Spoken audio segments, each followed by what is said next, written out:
नमस्कार मित्रों, red over green के नए संस्करण के साथ मैं आपका होस्ट कर्नल उत्कर्ष राठौर। मित्रों, आज ईरान और इजराइल चलते हैं, जहां बीती रात ईरान ने अपना ऑपरेशन ट्रू प्रॉमिस लॉन्च ही कर दिया और इजराइल के ऊपर मिसाइल और ड्रोन्स की बौछार कर दी। मिसाइल एयर डिफेंस में टाइम बड़ी अहमियत रखता है। आपको जानकर आश्चर्य होगा कि अगर ईरान इजराइल की तरफ एक बैलिस्टिक मिसाइल दागता है तो इसको पहुंचने में 12 मिनट लगते हैं। अगर एक क्रूज मिसाइल दागता है तो इसको पहुंचने में 2 घंटे का समय लगता है। और अगर ईरान अपने फेमस ड्रोन्स भेजता है वो 9 घंटे लेंगे। और यही समय मिसाइल एयर डिफेंस के रिएक्शन के लिए क्रूशल होता है। अगर बात करें एयर डिफेंस की तो दुनिया में शायद ही कोई ऐसा मुल्क हो जो इजराइल से ज़्यादा एयर डिफेंस के मामले में प्रोटेक्टेड हो। इजराइल के आयरन डोम का नाम तो आपने सुना होगा, लेकिन इजराइल में 4 लेयर का एयर डिफेंस सिस्टम है और इसके अलावा अमेरिकन पैट्रियट मिसाइल भी इसमें लगा हुआ है। आइए जानते हैं कि इजराइल का एयर डिफेंस सिस्टम कैसे काम करता है। इस स्केच पे आप देख रहे हैं कि एक एयर डिफेंस सिस्टम के 3 बड़े हिस्से होते हैं। पहला हिस्सा होता है राडार। रडार आने वाले मिसाइल्स और ड्रोन्स और बाकी रॉकेट्स, ये कोई भी ऑब्जेक्ट हो, उनका पता लगाता है और उसके बाद ये सूचना कमांड कंट्रोल सिस्टम को देता है, जो command control system in targets को प्रायोरिटाइज करता है। ट्रेजेक्ट्री देखने के बाद ये भी पता करता है कि अगर ये मिसाइल्स गिरने दिए गए तो इनसे कोई नुकसान भी नहीं होगा। और इसके बाद command control system missile launcher को इंस्ट्रक्शन देता है मिसाइल लॉन्च करने के लिए, टारगेट स्पेसिफिक मिसाइल लॉन्च। और इसी तरीके से मिसाइल लॉन्च हवा में जाती है और उसके बाद उस टारगेट को बर्बाद करती है। आपको जानकर आश्चर्य होगा कि मैं जितनी देर में आपको ये समझा पाया उतनी देर में मिसाइल लॉन्च हो जाती है, क्योंकि एयर डिफेंस में समय बड़ी अहमियत रखता है।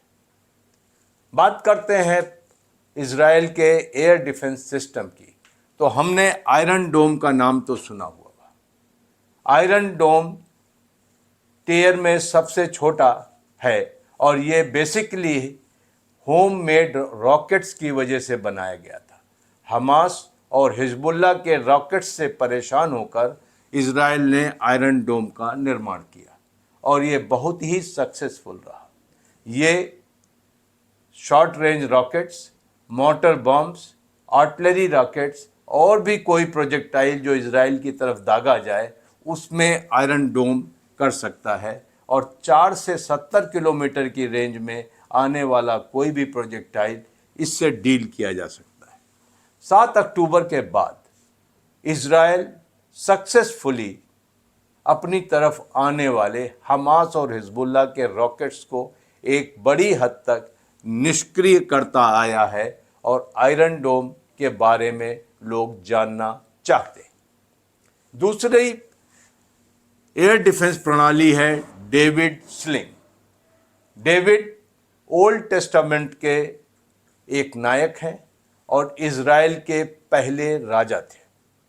उनके नाम पर ये वेपन सिस्टम बनाया गया है।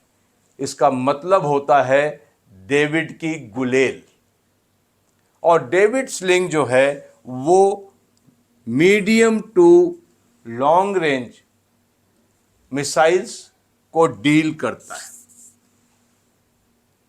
डेविड स्लिंग भी आजकल काफ़ी चर्चा में है और मशहूर है।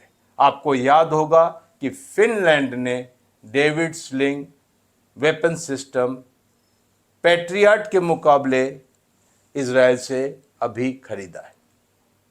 और उसके बाद बात करते हैं तो इजराइल का होम ग्रोन सिस्टम है एरो 2 और उसके बाद है एरो 3। एरो 2 और एरो 3 ये क्रूज मिसाइल्स और बैलिस्टिक मिसाइल्स को डील करते हैं। अगर बात करें तो डेविड स्लिंग, एरो 2, एरो 3 अपने रोल को आपस में इंटरचेंज कर सकते हैं, लेकिन एरो 3 में खासियत यह है कि ये पृथ्वी के आवरण के बाहर जाकर के भी मिसाइल थ्रेट को न्यूट्रलाइज कर सकता है। इसके अलावा इजराइल के पास पेट्रियट सिस्टम भी है जो डेविड स्लिंग और एरो 2 के बीच में काम करता है। तो आपने देखा कि Israel 4 operational anti missile defence system से लैस होकर के बैठा है और इसीलिए उसे ईरान के हमलों की ज़्यादा चिंता नहीं है। ईरान ने यहाँ पर गलती कर दी। ईरान अभी तक प्रॉक्सी वॉर कर रहा था और प्रॉक्सी वॉर में काफ़ी सफल भी हो रहा था। ईरान के प्रॉक्सीज ने यूएस आर्मी बेसेस इराक और सीरिया में अटैक किए। यूएस कोई खास कुछ नहीं कर पाया। ईरान के रेवोल्यूशनरी गार्ड और बाकी समर्थन प्राप्त हिजबुल्लाह लेबनान से और सीरिया से इजराइल पर अटैक कर रहे थे। ईरान का समर्थन पाकर हूती इजराइल पर और रेड सी में शिपिंग्स पर अटैक कर रहा था, लेकिन ईरान ने इस युद्ध में डायरेक्टली कूदने से एक बहुत बड़ी गलती कर दी है, क्योंकि ईरान इस युद्ध को सस्टेन नहीं कर सकता। अगर ईरान इजराइल पर मिसाइल फायर भी करता है तो वो सारे मिसाइल्स जो कि जॉर्डन होकर के इजराइल की तरफ आएंगे वो जॉर्डन का एयर स्पेस वायलेशन माना जाएगा। इसी तरीके से वो सारे मिसाइल्स जो सीरिया या इराक होकर आएंगे वो भी एयर स्पेस वायलेशन है, लेकिन चूंकि वहाँ की सरकारें ईरान को समर्थन देती हैं इसलिए उतनी समस्या नहीं आएगी। अब ईरान के पास क्या विकल्प बचता है? अब शायद ईरान एक गलती और न कर दे, वो है इजरायली एसेट्स को निशाना बनाने की। जी हाँ, मेरा इशारा है इजरायली एम्बेसीज़ का। अगर इजरायली एम्बेसीज़ के ऊपर ईरान किसी तरीके का अटैक करता है या ज्यूज़ पर अटैक करता है या इजरायली एयरलाइंस या शिपिंग पर अटैक करता है, वो टेररिज्म की श्रेणी में आएगा और ईरान इंटरनेशनली अपने आप को अलग पाएगा।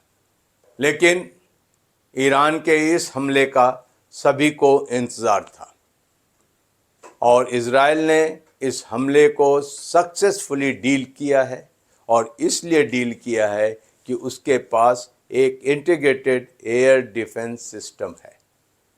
भारत को भी एक ऐसे ही इंटीग्रेटेड एयर डिफेंस सिस्टम की ज़रूरत है